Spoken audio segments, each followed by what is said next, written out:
Sem anistia para Carrasco, travestido de juiz, que condena uma mulher a 17 anos, uma pena maior que a Elise Matsunaga. No primeiro dia que eu cheguei aqui na Câmara, eu me surpreendi com uma convocação, com uma aclamação da esquerda dizendo o seguinte: sem anistia. Eu gostaria, senhor presidente, de dizer dos problemas de São Paulo. Mas São Paulo também é o país. São Paulo reflete o país.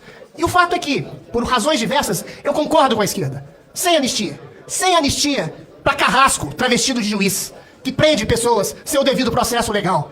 Sem anistia para um tipo de tribunal que soltou um ladrão condenado em 3 instâncias por uma dezena de juízes para voltar à presidência da República, para arruinar o país. Sem anistia para Carrasco, travestido de juiz, que condena uma mulher a 17 anos, uma pena maior que a Elise Matsunaga, que esquartejou o marido por simplesmente ter pichado numa estátua da justiça, perdeu o mané. Sem anistia para um tribunal inquisitorial que eventualmente prendeu um homem por ter feito uma viagem que nunca fez, por ter dado um golpe que nunca deu.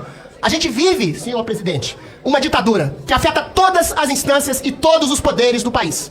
Eu sempre clamei, como jornalista, como escritor, que todas as autoridades públicas do país dissessem que estamos numa ditadura do judiciário aqui nesse país. Uma ditadura do judiciário travestida de democracia, que persegue conservadores, que persegue cristãos, que massacra, que cria tipificações criminais que não existem. O que é fake news? É você discordar de um juiz? É você discordar de um juiz que você lamenta estar desconspurcando a Constituição e a instituição a qual ele representa?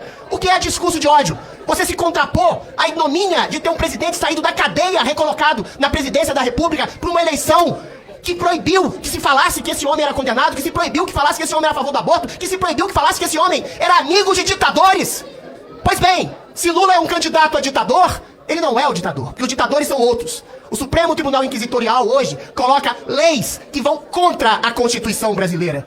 Há a aclamação de um filme chamado Ainda Estou Aqui, que condena, e é um ótimo filme, eu recomendo que todos vejam, que condena a ditadura dos anos 70, que acabou com a liberdade, que matou o Rubens Paiva, pai de Marcelo Rubens Paiva.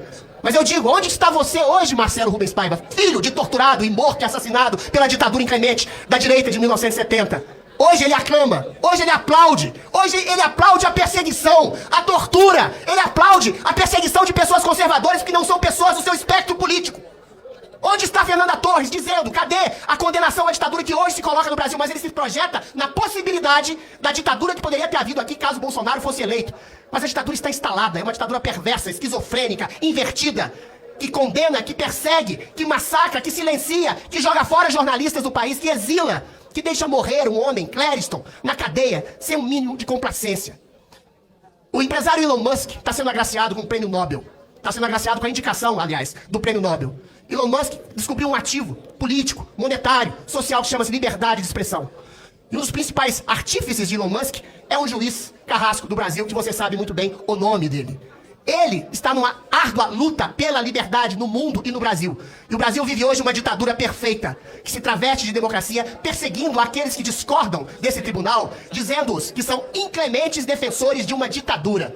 Então não dá, eu como vereador, a uma pessoa como senador, uma pessoa como deputado, uma pessoa como qualquer ocupação que tenha o cargo político, de não dizer que nós vivemos numa inclemente ditadura nesse triste país chamado Brasil. Depois eu queria falar de São Paulo, depois eu queria falar dos meus projetos, mas cada homem, cada pessoa, cada ser público que não diga o estado lastimável de perseguição às liberdades civis constitucionais é uma pessoa que trai a sua função.